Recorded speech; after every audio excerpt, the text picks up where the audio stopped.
aquí no sé qué hay en el Estadio Azteca. Y ahí me atoré. Bueno, recapitulando hasta ahora este curso, habíamos visto las visiones o concepciones de la ética. Hay diversas formas de entender qué es la ética y qué es lo ético también. La visión voluntarista que pone especial énfasis en la facultad humana de la voluntad. Acuérdense ustedes que el ser humano en la tradición occidental pues tiene dos facultades que le hacen distinguirse de los demás seres con los que comparte la experiencia de vivir en este planeta, que es la voluntad y la inteligencia. Y cada una tiene su función, ¿eh? La inteligencia tiene una función que es, ¿cómo se llama la función de la inteligencia? ¿Alguien sabe? La función que realiza la inteligencia se llama pensar, sí, pensar, pero la palabra pensar tiene un sentido más reflexivo. La otra que dijeron, ¿cuál es? Razonar, ¿no? La función propia de la inteligencia es razonar. Por tanto, si yo les dijera, ¿cuál es la diferencia entre inteligencia y voluntad? La inteligencia es la posibilidad de razonar.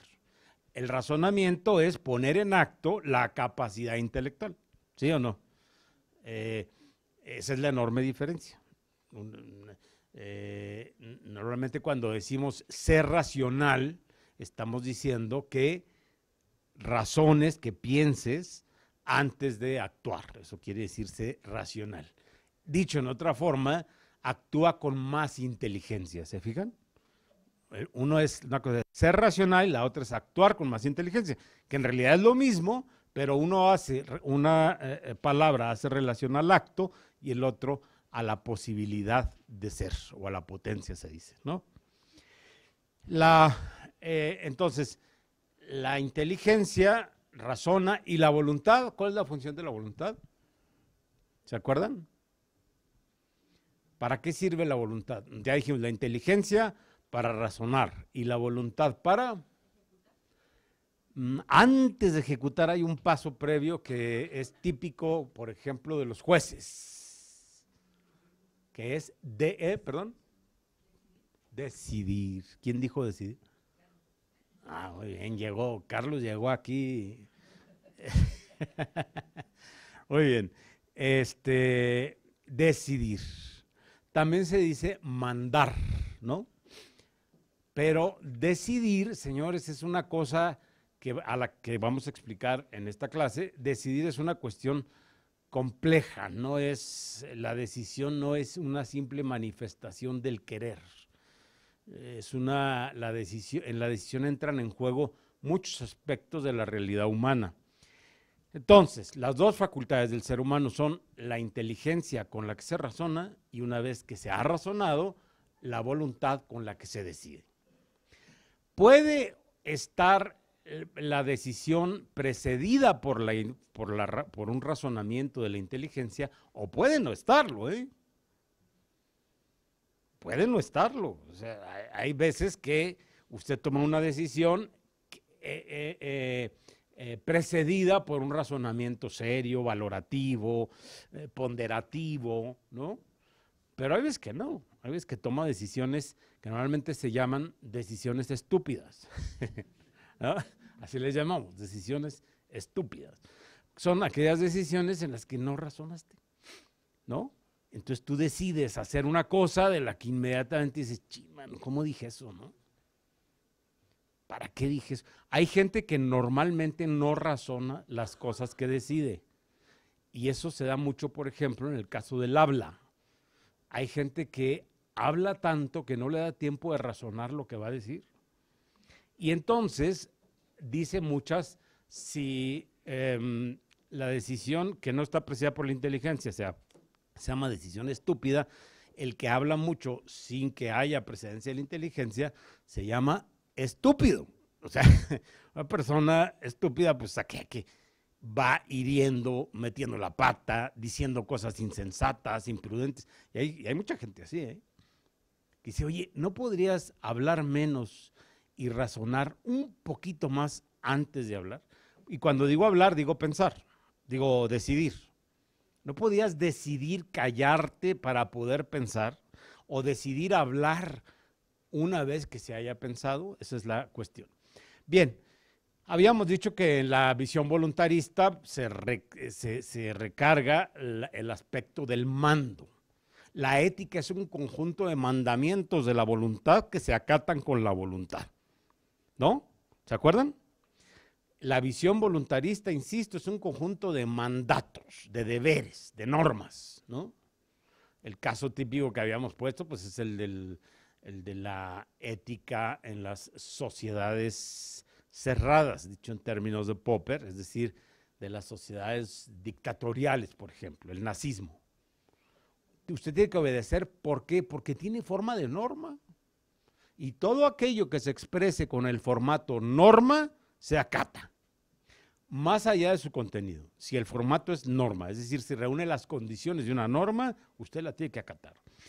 Y la visión intelectualista, en cambio, pone el acento en la racionalidad de los sistemas, la racionalidad de las convicciones, la racionalidad de las ideas. Bien, hoy vamos a hablar de las otras dos. La visión decisionista, que yo le puse aquí, ética del free choice. Se le llama free choice en inglés, porque no sé cómo se pudiera decir realmente en español lo que significa en inglés free choice, ¿no? Sería una especie de elección libérrima, sería, ¿no? La ética, la visión decisionista es aquella que considera que la ética, es decir, la teoría del bien y del mal, está determinada por el interés personal. De tal manera que todo esfuerzo ético debe tender a proteger el interés personal.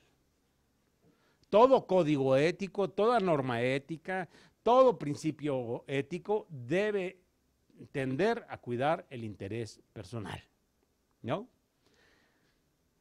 Quizá el más, en ese sentido, el punto de partida, aunque no es exactamente una ética del free choice, pero es el punto de partida, es la filosofía kantiana.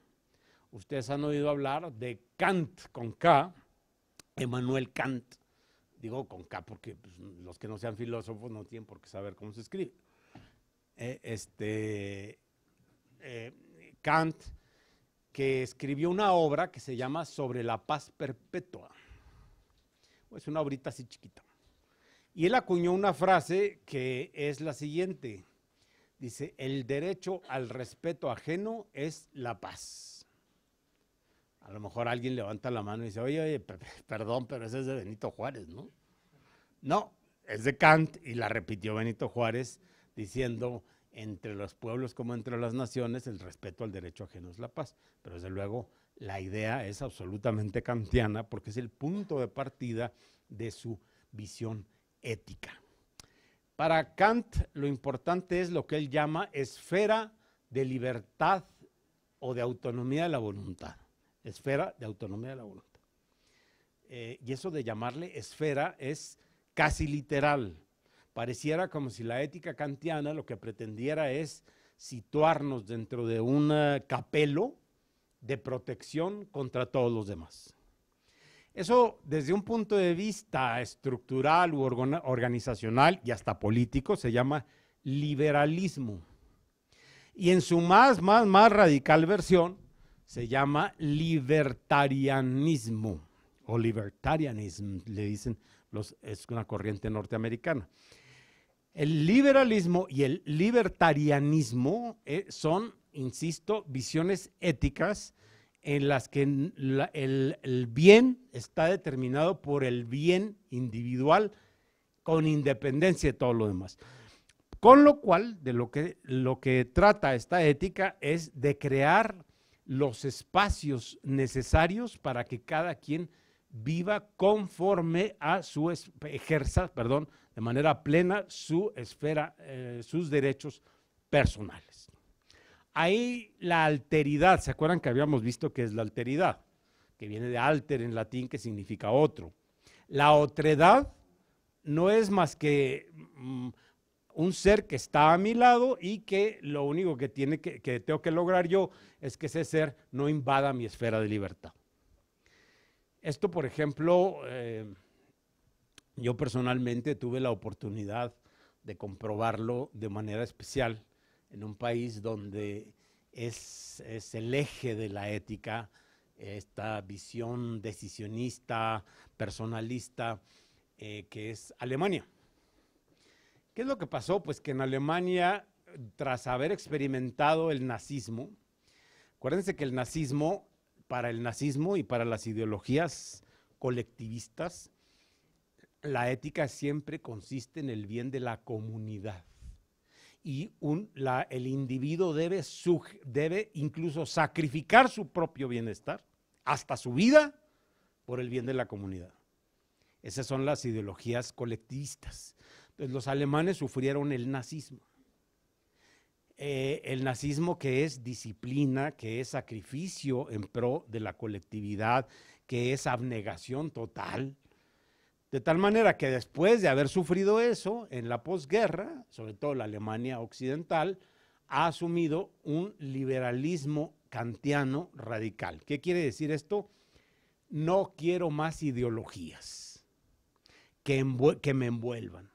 Yo quiero vivir en un espacio donde yo determine cuál es mi bien y no un dictador que me vea o que ejerza la interdicción por mí. No soy tonto. Ya cuando era niño, en 1936, pues canté los himnos de Hitler y grité a Heil Hitler, ¿no? Pero ahora que he madurado como sociedad, no necesito que nadie me diga el fin, solo que me pongan los medios. ¿Sí o no? Es decir, concretamente desde el punto de vista político, el Estado no tiene que fijar fines éticos, sino crear espacios de confluencia para que cada quien haga lo que se le dé su regalada gana, ¿no? Esa es la enorme diferencia. Les cuento esto porque yo, allí en Alemania, lo que les dije que me tocó ver es que el Estado pues es laico y todo lo que huela a proselitismo, todo, en Alemania, huele a, no me invites a participar en nada. Cuéntame tus experiencias. Si a mí me interesa, voy. No me invites a formar parte de grupos ecologistas, de grupos de protectoras de animales, de partidos políticos, de grupos religiosos. No me inviten. No me traten de seducir o de incorporar. Es lo que se llama el proselitismo. Hacer prosélitos es incorporar o reclutar personas en las filas de un determinado movimiento. Bueno, esa es la alergia máxima que puede haber en Alemania. A tal grado que me acuerdo que sucedió incluso en el instituto donde yo estaba, que había un chileno trabajando y se le ocurrió poner en su cubículo, a la vista de todos, una virgen una virgencita, una imagen de la Virgen. Y entonces se le acercó un directivo del Max Planck y le dijo, mira, por respeto a la libertad de creencias, mejor no pongas esa Virgen. Y dijo, bueno, pero por libertad, la libertad de creencias, déjame tener mi Virgen, si tampoco estoy pidiendo que le recen. Pues sí, pero se ve, porque era un cuadrito, pues, ¿no? Sí, pero se ve. Entonces es mejor vaciar el espacio de cualquier, digamos, mensaje proselitista o que insinúe proselitismo, dijo, vaciar el espacio, ¿no? La desacralización del espacio. Claro, ¿qué es lo que ha sucedido? Por ejemplo, en Alemania, pues lo que ha sucedido es que las personas se vuelven sumamente desconfiadas, como de hecho es la tesis de John Locke, ¿no? La desconfianza como base de la convivencia. Se vuelven sumamente desconfiados unos con otros. Es una ética tan individualista, ¿verdad?, que solo funciona en la medida en que yo respete el derecho del otro individuo, y entonces jamás te preguntan de qué cuántos hijos tienes de familia, si estás casado, nada. Es decir, la amistad es la cuestión más difícil que hay en un país como por ejemplo Suecia, Alemania, etcétera, que han llegado a esos niveles de individualismo o de concepción individualista de la ética. Les voy a contar una anécdota que me pasó para ilustrar lo que estoy diciendo. Estaba yo dando clases hace ya muchos años, yo daba clases en la Universidad Panamericana y la universidad estableció una serie de intercambios, precisamente, bueno, yo colaboré porque trabajaba yo en un proyecto con la Universidad de Würzburg en Alemania, y entonces logré un intercambio entre la Universidad de Würzburg y la Universidad Panamericana. Bueno, el intercambio, pues se fueron muchachos mexicanos allá y llegaron unos alemanes a estudiar un año de Derecho en la Panamericana, aquí en México. Y entonces estaba ayudando la clase y el alemancito pues, estaba por ahí sentado. Y en eso, pues llegaron dos alumnas tarde y ya había pasado media hora de que había empezado la clase. Entonces me dijeron, profesor, ¿nos deja pasar? Dije, ¿pasar? Señorita, si hace media hora que empezó la clase. Dijo, es que había mucho tráfico en el periférico. Y todo el salón así, ¿no? Y les dije, oigan, pero el tráfico en el periférico, pues si hubieran venido antes, ¿cómo se les ocurre decirme media hora de retraso que si las dejo pasar? Entonces ya me dijeron una frase absolutamente convincente, ¿verdad? Que en México es muy fuerte esa frase. Me dijeron, ándele, no sea malo. Ahora, ¿qué puede uno hacer ante ándele, no sea malo? Pues nada, dices, no quiero ser malo, pásele, ¿no? Entonces, cuando dijo ándele, no sea malo, yo me reí y entonces habló el alemán y me dijo con su tono alemán, dijo, no, hablaba en español, pero en tono alemán, dijo, profesor. Porque yo le dije al alemán, volteé y le dije, ¿hasta cuándo México llegará a ser una sociedad de resultados? Ese es un concepto alemán que se llama Geistesgesellschaft, que es una sociedad de resultados que cumple las reglas y opera, no como esta, como México no es sociedad de resultados, sociedad de esfuerzos y de no esfuerzos las sociedades de resultados son las sociedades que, ¿verdad?, se comprometen, proceden, cumplen. Eficiencia procedimental, eficacia en resultados. Perdón, pero eso no es México. O sea, México nunca se ven los resultados, nunca se sabe en dónde quedó la bolita. Bueno, entonces yo volteé a ver al alemán y le dije, ¿hasta cuándo México llegará a ser le dije la palabra alemana, sociedad de resultados? Y me contestó el alemán, las pobres niñas estaban ahí todavía, esperando que mi decisión de si podían pasar o no podían pasar. Y le dije al alemán y me contestó, no, profesor, yo vengo de una sociedad de resultados. Llevo un año en México y aquí he encontrado algo que no he encontrado en la sociedad de resultados perfecta de la que yo vengo, porque es perfecta, funciona, pues. Y dijo, amistades. No, pues ya con eso les dije pásenle, ¿no? Pásenle, ya todos somos amigos. Pero les cuento esta anecdotilla doméstica porque la ética, esta que yo estoy diciendo, la ética basada en la autonomía de la voluntad individual, protegida por una esfera jurídica, ¿verdad?, para que nadie se meta con usted, ciertamente hace que las cosas funcionen mejor. Se pierde menos el tiempo, se optimizan los recursos, etcétera, ¿no? Sin embargo, claro, las sociedades se vuelven desconfiadas. Y donde la desconfianza es la regla de la relación, pues se producen muchos problemas de integración y colaboración social, ¿no? Es muy difícil lograr, por ejemplo, conceptos como comunidad en Alemania, ¿no? En Alemania la idea de comunidad está muy debilitada porque ha sido sustituida por la idea de vecinos. Tú y yo somos vecinos, pero no somos comunidad. Digo esto, comunidad en cualquier sentido, religioso, étnico, lingüístico, etcétera, ¿no? Por otra parte, la visión decisionista rechaza cualquier principio universal de la ética que no sea, cualquier principio universal que no sea o que no favorezca al bienestar individual. Es decir, la ética no puede pedir que haga algo más de lo que debo hacer para mi propio bienestar. Los ingleses decían, tienen una frase con la que definen que es un gentleman. Dicen que el gentleman dice, es aquel que pone un poquito más, a little bit more than he takes, un poquito más de lo que toma, del lote común. Un poquito más de lo que toma del lote común. La idea, esta visión que yo le estoy dando del liberalismo y del libertarianismo, no exige poner un poquito más. No tiene usted que poner nada. Do ut des, como decían los romanos. ¿Se acuerdan? Los contratos innominados, los que estudiaron derecho. Do ut des, do ut facas.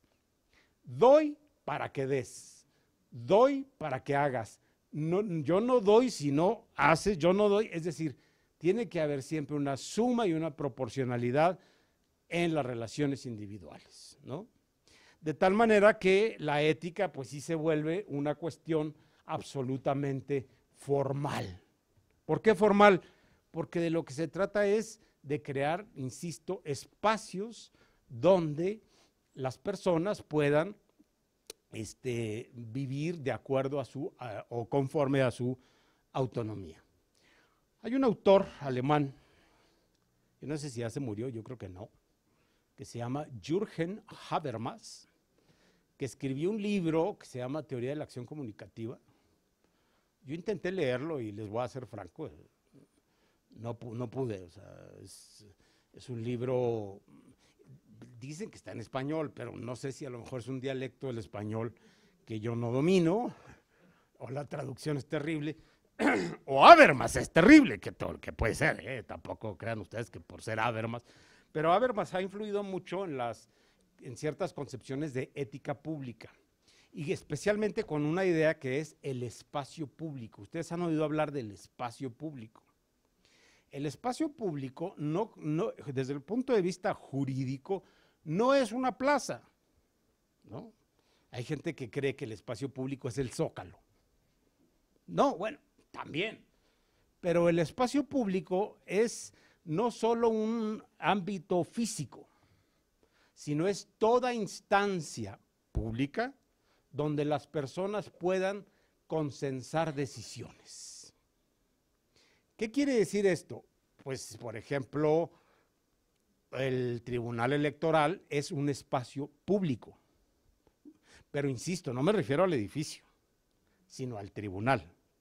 ¿Por qué es un espacio público? Porque es una instancia creada artificialmente, no es que haya surgido en la creación, ¿no?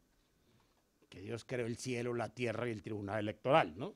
Es un invento del ser humano, y eso es el concepto de espacio público. Es un ámbito artificial, una instancia creada por las personas de modo artificial y reglamentada por las personas. Aquí no hay nada de que está basado en la ley natural, aquí nada. El derecho electoral está basado, es un instructivo de un juego que se llama procesos electorales, ¿no? Entonces, el espacio público es la instancia, no es, insisto, un edificio. Usted no puede decir, yo aquí estoy en el espacio público. Pues no, si lo que usted quiere referirse al espacio público como concepto político, pues esto no es un espacio público, esto es un espacio arquitectónico, sede de un espacio público o de una instancia pública que es el Tribunal Electoral. Entonces, las instancias, el ser humano ha creado muchas instancias para no resolver las cosas a patadas, ¿no? Así es. Porque el ser humano instintivamente es agresivo o no.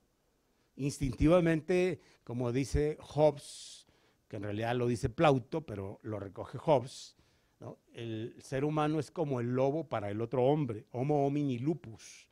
El hombre es el lobo del hombre, ¿no?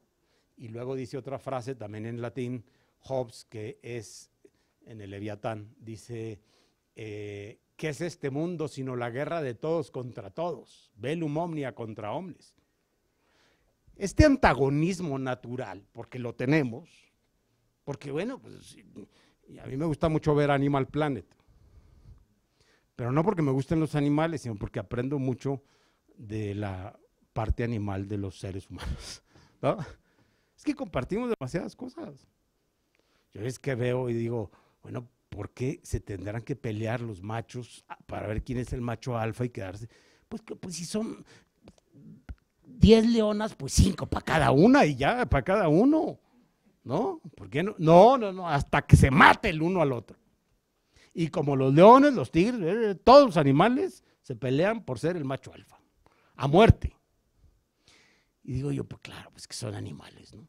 Pero señores, los seres humanos tenemos esa, como decía Vives, esa tendencia a la beligerancia, ¿no?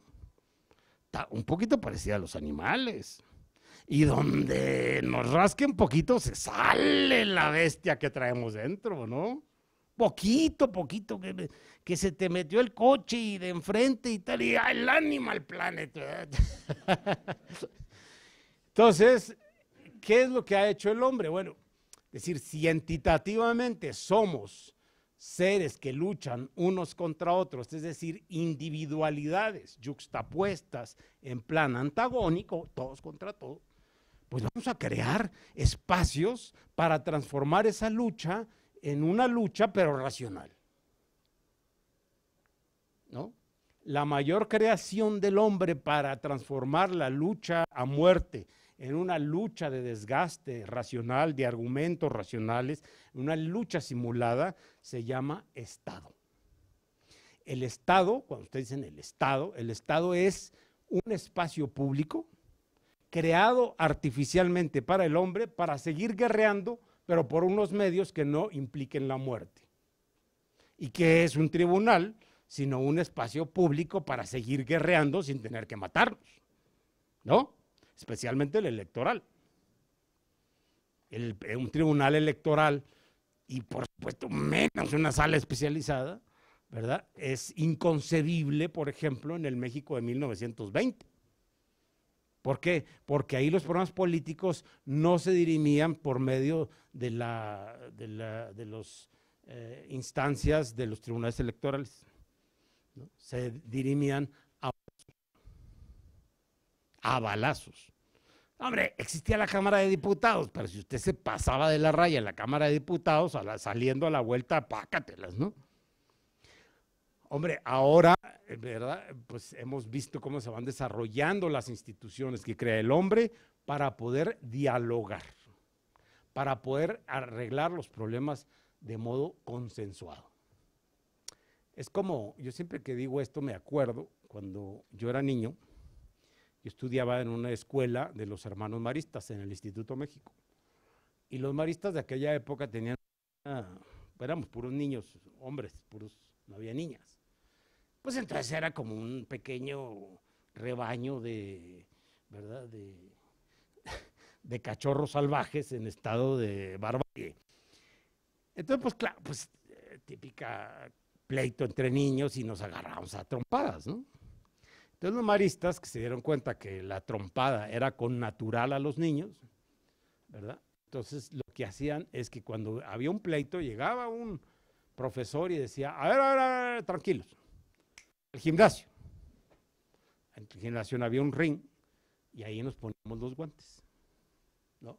Entonces ya, toma, pero bajo reglas, ya reglamentado. Pues algo parecido es lo que hace el ser humano y algo parecido, claro, estoy hablando de un parecido no, muy amplio, pero algo parecido es lo que hacen los seres humanos cuando crean las instancias o los espacios públicos. Es es como un ring.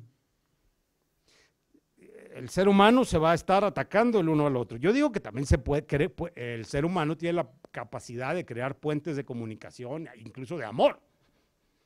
Pero pues eso es muy complejo, porque lo básico es que seguimos siendo animales.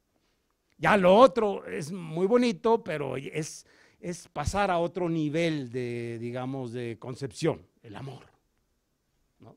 Está bien, maravilloso, pero la convivencia elemental del ser humano es violenta, agresiva, guerrera. El hombre es el lobo del hombre. Los espacios públicos se crean pues para dialogar. ¿Dialogar qué? Es lo que Habermas llama la cultura dialógica del espacio público. ¿Dialogar qué? Pues las decisiones, tomar decisiones. ¿Sí o no? ¿Cuántas instancias crea el hombre para tomar decisiones? Pues por lo menos los 3 poderes. Y especialmente el legislativo y el judicial. ¿Qué son el poder legislativo y el judicial? Sino espacios para transformar la lucha a muerte en lucha de posiciones, de negociaciones, de acuerdos, ¿no? Unas veces ganan unos, pierden otros, pero ya no es la muerte el resultado, sino el perdedor o el ganador. Esa es la enorme diferencia entre la lucha a muerte y la lucha política, que es más parecido a un juego en el que se simula una lucha a muerte, pero no es una lucha a muerte. Ahorita que estaba yo diciendo esto, me acuerdo una paréntesis para contarles una anécdota. Ustedes seguro han oído que hay un plato mexicano que se llama ¿cómo? Moros y cristianos, que es arroz blanco con frijoles negros. Gran platillo, gourmet. Entonces, se les llama moros y cristianos porque había, ustedes saben que cuando conquista España a México, no dije nos, porque todos somos ahora el resultado de aquello. Cuando conquista España a México, ellos tenían, los españoles, un espectáculo público, que era una representación, le llamaban combate o también se llamaban juegos de caballería, pues, ¿no? Entonces, en el Zócalo montaban un corralito y entonces representaban la guerra de moros contra cristianos, es decir, la cruzada española. Entonces salían los moros pintados de negro y vestidos y con la media luna islámica y tal, y a caballo los cristianos con la cruz y tal. Entonces, pues montaban ese espectáculo que era muy común en las grandes fiestas de la Nueva España. Les estoy hablando de los siglos XVI, XVII, XVIII. Pero la tuvieron que suspender muchas veces porque los indígenas que estaban siendo evangelizados en ese momento, pues no entendían que era un juego. De tal modo que cuando empezaban a luchar los moros contra los cristianos, muchos indígenas empezaban a brincar las vallas para ayudar a los cristianos. Oye, no, pues es un juego, no es cierto, es una obra de teatro. Pues no, o sea, con agarrar a los moros, ¿verdad? Entonces los pobres moros les iba. Bueno, no entendían que aquello no era una batalla simulada, sino que creían que era una lucha a muerte real. Bueno, cierro el paréntesis y digo esto porque precisamente la vida política pues es una simulación de la guerra, ¿no? Es como un combate, es como un ring, es una lucha pero agonal se dice. ¿Conocen esa palabra? Agonal y agonístico. Esto es muy importante en el ámbito electoral. La lucha electoral es una lucha agonal. Se llama agonal porque Agón es la diosa de los juegos en la antigua Grecia. Cuando usted está, por eso de ahí viene agonía, que quiere decir un combate entre usted y la muerte, ¿no? Agonal era la diosa de los juegos, y por eso la palabra agón o agonístico sirven para expresar una lucha transformada en juego. ¿Sí se entiende esto? Es decir, la política es lo contrario de la violencia. Porque la violencia es una lucha que no es un juego. La violencia es una lucha a muerte, ¿no? Entonces el ser humano lo que hace es crear ámbitos públicos que tienen reglas agonísticas. La naturaleza de las reglas electorales es que son reglas de un juego político que se llama democracia. Usted dirá, oye, pues ¿cómo un juego? Si la democracia es algo muy serio donde se definen el rumbo de los países. Hombre, sí, nada más que el proceso en sí para definir el rumbo de los países es un juego y opera exactamente igual que un juego. Es decir, con reglas creadas por el individuo que pueden ser modificadas, atemperadas mediante la jurisprudencia o cambiadas, ¿no? Es decir, suprimidas. Eso es lo que se llama, pues, agonal. Volviendo al tema de la ética, este individualismo ha producido espacios públicos agonales o agonísticos donde todo se resuelve mediante el consenso y el diálogo público. Todo, ¿no? De tal manera que el Estado se vuelve un ente, ¿cómo diríamos? O mejor dicho, los gobiernos de los estados se vuelven entes encargados de la comunicación política, ¿no? Es decir, el Estado tiene el monopolio legítimo del micrófono, por decirlo de algún modo, ¿no? Antes el Estado nos marcaba el rumbo y entonces surgió el patriotismo, nos marcaba el ideal y surgió el nacionalismo, nos marcaba las metas sacrificiales, ¿no? Y entonces surgieron las guerras nacionalistas y el imperialismo. Ahora el Estado, tal como se le entiende de acuerdo al modelo decisionista, el Estado, señores, no me tiene que decir lo que tengo que hacer. El otro día oía yo una canción de Tina Turner. Como ustedes están muy jóvenes, no saben quién es Tina Turner. Es una cantante de los años 80. Y tiene una canción que se llama algo así como We Don't Need More Heroes. No necesitamos más héroes, ¿no? Nosotros nos las arreglamos. No necesitamos caudillos, ¿no? Que ese es el miedo que se le tiene en ocasiones, por ejemplo, a los sistemas populistas o neopopulistas, ¿verdad? Generalmente el populismo va de la mano con el caudillismo, es decir, con una persona que le impone al Estado sacrificios en aras de un bien superior. ¿Y qué es lo que dice la ética del libertarianismo y del liberalismo? No. A mí tú no me pongas ideales. El único ideal es la paz. La finalidad del Estado es que todos vivamos en paz, ¿no? De tal manera que el Estado no tiene que bajarse de aquí, ¿no? De esta condición ministerial que le hace estar por encima y marcar los rumbos para ser un Estado que toma opiniones. ¿Usted qué opina? Entonces, votación. Eso tiene que ser el Estado. Eso se llama una política procedimental. No es una política de fines.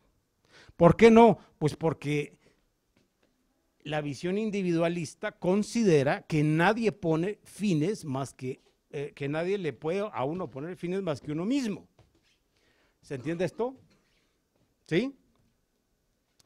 De tal manera que el Estado, bueno, ustedes piensen, por ejemplo, y no es crítica, pero piensen, por ejemplo, si los muchachos de hoy entienden el sentido del himno nacional. Que un soldado en cada hijo te dio, pues ahora no se entiende. Eso se entendía cuando veíamos a los americanos entrar al Zócalo y poner su bandera. Entonces, si decía, un soldado en cada hijo te dio, por supuesto que sí. Patria, patria, tus hijos te juran, ¿no? Profanar con su planta tu suelo, son conceptos religiosos, de comunidades. No son conceptos para una sociedad individualista y acomodada. No. Son conceptos cuando dice, si alguien profana, ¿profanar qué es? romper un espacio sagrado. Sagrado. Con su planta tus suelos, es decir, tus suelos sagrados. ¿Verdad? Aquí estamos para, ¿verdad?, defenderlo. Pero señores, el territorio nacional hoy día se entiende como un suelo sagrado que hay que defender con la vida. Eso ya no se entiende.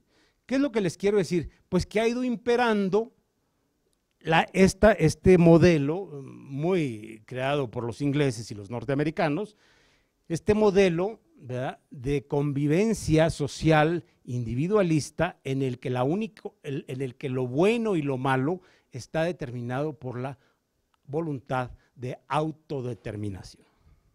¿Se entiende esto?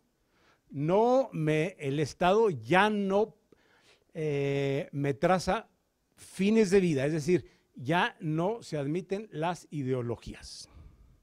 ¿Se entiende eso? ¿Qué era una ideología? Ya lo dije en otra clase, una ideología era una gramática que te imponía el Estado.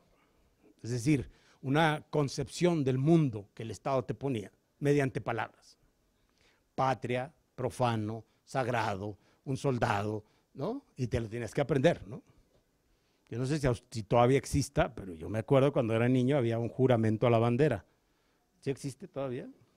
Que decía, bandera de nuestros héroes, legado de nuestra patria, símbolo de la unidad de nuestros padres y hermanos.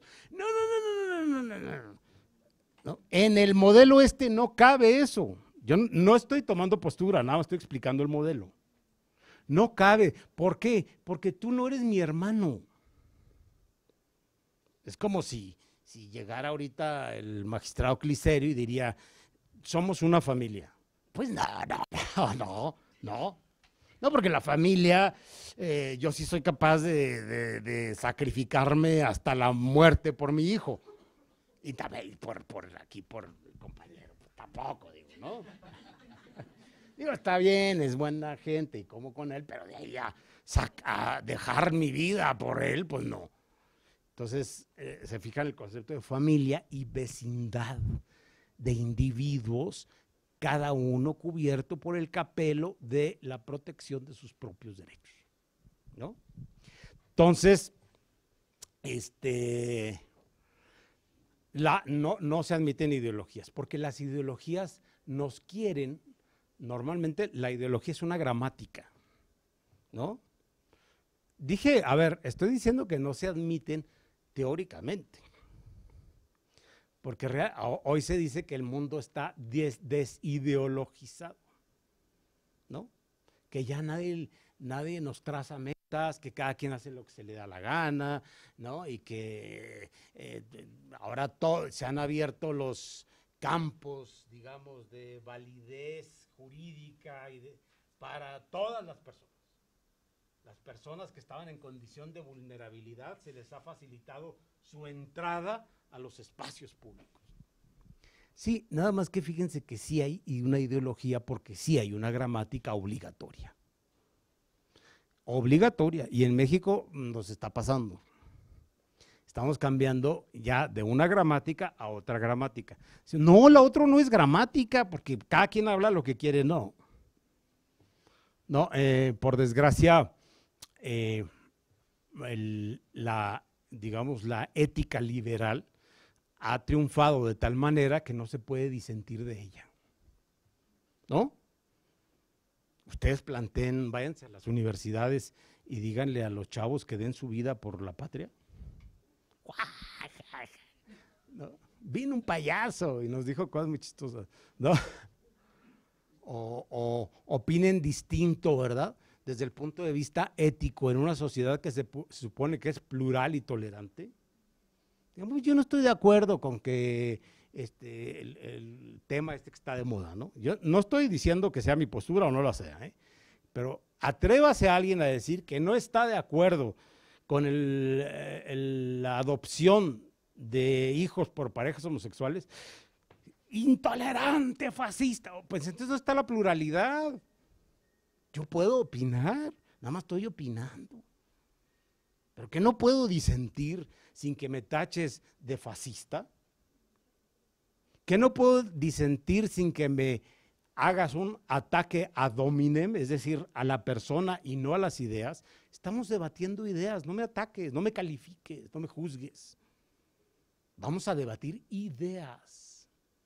Por desgracia, digo yo que las ideas no se debaten cuando se impone una gramática, es decir, un lenguaje único, y no se puede hablar ni pensar de otra manera. Si no, no estás en el siglo XXI. ¿No? No estás en el siglo XXI. Tienes que hablar con las palabras que todo mundo habla. Y si no, no estás en el siglo XXI. Entonces ahí estamos todos, ¿verdad? El lenguaje va modificándose y uno pues lo tiene que ir hablando porque si no, pues como que se queda, insisto, fuera de la jugada, ¿no?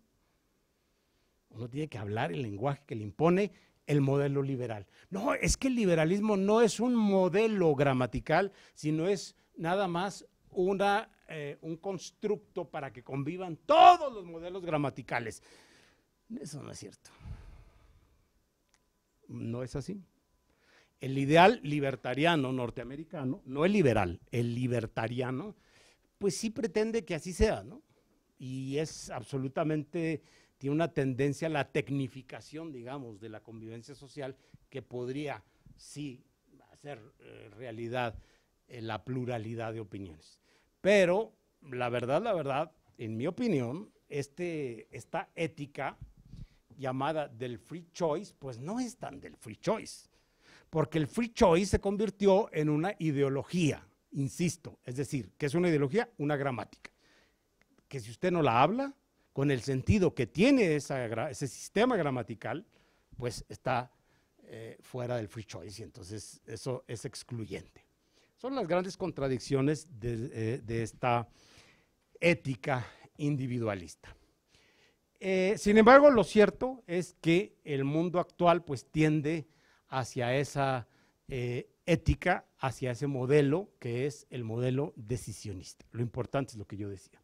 Bien, ¿y cuáles de los modelos que hemos explicado les parece a ustedes que es el más adecuado para resolver los problemas éticos contemporáneos? A ver, les pongo las siguientes disyuntivas. La visión voluntarista, ventajas y desventajas. La primera ventaja, en este país donde la cultura de la legalidad y la carabina de Ambrosio son exactamente lo mismo, convendría una buena dosis de ética voluntarista, es decir, cumples la ley, luego platicamos, luego ya te explico, pero ahorita cumples la ley. Es decir, el modelo voluntarista en una sociedad con una voluntad, ¿verdad?, más o menos debilona y muelle, como diría Alonso, de una visión muelle, una voluntad no medio delicuescente, ¿no? Los mexicanos nos falta a veces constancia, ¿no? De hoy en adelante, y luego a los 3 días como esas de, ¿cómo se llaman? Las luces de Bengala. Pss. Oye, que pues no, que ibas a hacer el doctorado. Ah, no, sí, nomás que ahorita se me atravesó esto. Entonces nos falta esa voluntad de poder que diría Nietzsche, ¿no? Esa voluntad de logro. No, esa es la parte positiva de una visión voluntarista en un mundo como el mexicano. La parte negativa, para mí, pues señores, es que anulas la ya de por sí casi nula libertad, autonomía y autonomía, perdón, de las personas en este país. México ha vivido años, decenas de años, ¿verdad?, bajo sistemas poco propicios para la libre expresión y para la libre manifestación de las ideas y para el ejercicio de las libertades, ¿no? Pues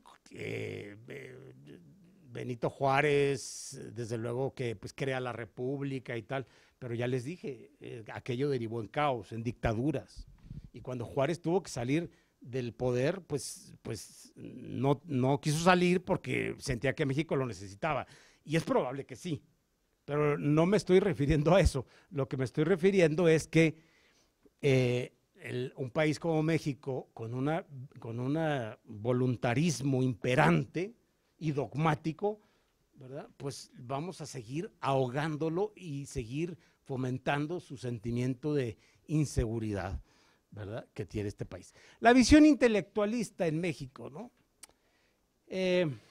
La visión intelectualista de la ética pues tendría su lado positivo y su lado negativo. ¿Cuál sería el lado positivo? Pues que en un país desorganizado y con tendencia al caos, la racionalización creciente de la convivencia siempre tendrá que ser algo positivo, ¿no? Y la parte negativa, señores, pues es que si no hay, si se organiza el caos, pero no hay lo que se llama interiorización de las ideas y de las organizaciones, pues no funciona las estructuras, la organización. La visión decisionista, pues es lo que hoy vive México, ¿no? Y ya estamos viendo sus cosas positivas y sus cosas negativas. Individualidades que lo único que hacen es respetar su ámbito de individualidad y pues que nos produce, por ejemplo, incapacidad para la solidaridad. Vean ustedes que están metidos en cuestiones de partidos políticos, la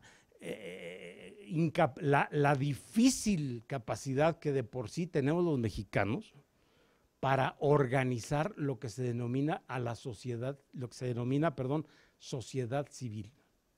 Si los partidos mismos, ¿no? Los partidos se han convertido en conjuntos de intereses individuales y no en ideologías. Pues, ¿quién se sabe la ideología? Digo, ¿a poco creen que los militantes se saben las ideologías y las plataformas ideológicas? No, por eso cambian, ¿no? de grupos, porque no es que estén casados con una visión ideológica o una cosmovisión, sino que los partidos y pues se han convertido en eso, en grupos de individuos yuxtapuestos, ¿no? Es lo que se llama en el lenguaje del periodismo las tribus. ¿Se han oído eso, no? Las tribus. ¿Qué es una tribu dentro de un partido? Pues lo contrario a partido. Se le llama tribu a los grupos que buscan un interés, que es el interés personal de cada uno, y se asocian para buscar ese interés personal de cada uno. Es decir, no hay lo que se denomina disciplina de partido. Digo, la palabra disciplina, por ejemplo, viene de discere, o de ahí viene discípulo. Discere en latín quiere decir aprender, ¿no? O enseñar y aprender. De ahí viene docencia. Entonces, un discípulo, también disciplina, ¿no? Quiere decir aprendizaje. Cuando decimos disciplina de partido, es que hagas tuyas las reglas del partido y además sean objeto de aprendizaje. Es decir, de aprendizaje, de repetición y de transmisión de la doctrina del partido. Eso quiere decir disciplina del partido. Luego ya se le entiende ya nada más del punto de vista voluntarista, ¿no? Siéntate en la banca que te toque hueso. Pero eso no es el sentido original de la palabra disciplina de partido. Disciplina de partido es aprende, ¿no? Ábrete, incorpórate al interés común, ¿no? Eso es disciplinarse. La ética esta de individuos yuxtapuestos en forma tribal, ¿no? Pues no es disciplinar. Las famosas tribus de los partidos, y creo que en todos los partidos hay tribus, pues son contrarias a cualquier sentido disciplinar de un partido. ¿Por qué? Porque no hay apertura a la regla. Lo que hay es búsqueda del propio bien y prevención de que no violenten mi espacio de autonomía personal. ¿Se entiende esto? Bueno, y entonces, ¿cuál podría ser, según yo, una posible vía de salida que integrara los aspectos positivos de todas estas? Esto, desde luego, pues es una postura académica, no no es ideológica, es una conclusión a la que yo he llegado, pero estudiando y no participando en partidos políticos. Yo soy un académico y a eso me he dedicado. Entonces, mi propuesta para dar inicio ya para introducirnos a la ética judicial de lleno es que la ética es una disciplina que versa sobre toma de decisiones. Es decir, no puede haber una ley que determine de una vez y para siempre qué es lo bueno o qué es lo malo en cada caso. Lo voy a explicar con dos palabritas filosóficas. No se preocupen, son muy sencillitas, porque luego de la gente filosófica, uy, ya voy a empezar este cuate, ¿no? En filosofía, es un concepto muy básico, pero en filosofía hay dos palabras que distinguen dos realidades muy determinantes, ¿no? Que son las palabras contingencia y necesidad. Acuérdense, contingencia versus necesidad. Son dos palabras que son muy importantes para entender los modos en que el individuo razona. Usted en su vida tiene muchos aspectos que son necesarios y muchos que son contingentes. Expliquémoslo. Necesario es que si yo dejo caer ¿qué es esto? Este marcador, necesario es que se caiga, ¿no? Dicho de otra manera, lo necesario es aquello que no puede ser de ninguna otra manera, sino siempre es de la misma manera. Si yo lo dejo caer y se queda en el aire, pues sálganse de la clase porque es brujería, ¿no? Si lo dejo caer, se tiene que caer. Eso es lo necesario. Lo contingente es si lo dejo caer o no lo dejo caer. Es decir, que tomo la decisión de dejarlo caer o no dejarlo. Ya sé que si lo dejo caer, cae. Pero también sé que puedo no dejarlo caer o sí dejarlo caer. Eso es lo contingente. Lo voy a conceptualizar y con eso concluimos la clase de hoy.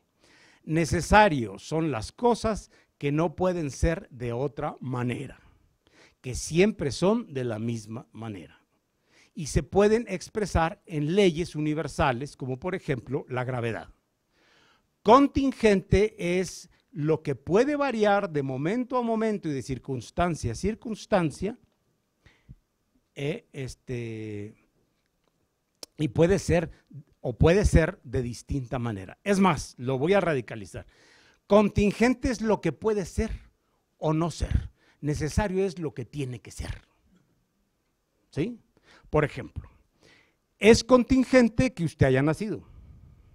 O sea, podría no haber nacido y no crean ustedes que estaría en crisis el mundo actual. O sea, a lo mejor alguien cree y dice, hombre, es que yo sí. Este señor no sabe que yo soy pilar de la estabilidad internacional, ¿no? Pues no sé cómo, pero fíjese que no, porque si ahorita se muere, ¿no? A Juan Gabriel, pues sí, duele a todo el pueblo mexicano porque cantaba muy bonito y no sé qué. Bueno, pues sí, pero la vida va a seguir, no crean, no nos vamos a detener, ¿no? No se van a suspender clases porque se murió Juan Gabriel durante un mes de luto, ni nada, ¿no? Las personas pueden ser o no ser y el mundo continúa. Yo sé que esto genera depresión a veces en las personas, porque dicen, ay, yo sí tenía que ser, ¿no? Pues no. Es más, es contingente el que esté usted aquí. Podría estar o no estar y de todas maneras yo daría la clase. Oiga, no, pero yo sí que no, le inspiro. No. Sí. Necesario, insisto, es lo que tiene que ser siempre del mismo modo. Bueno, con eso nos vamos a quedar y mañana partimos de estas dos ideas para entender cómo razona y decide éticamente el ser humano ante las cosas que son necesarias y ante las cosas que son contingentes. Son dos formas de razonar y de tomar decisiones y por tanto dos formas de que nos llevan a entender qué es la ética y ya lo aplicamos a lo judicial. Vamos.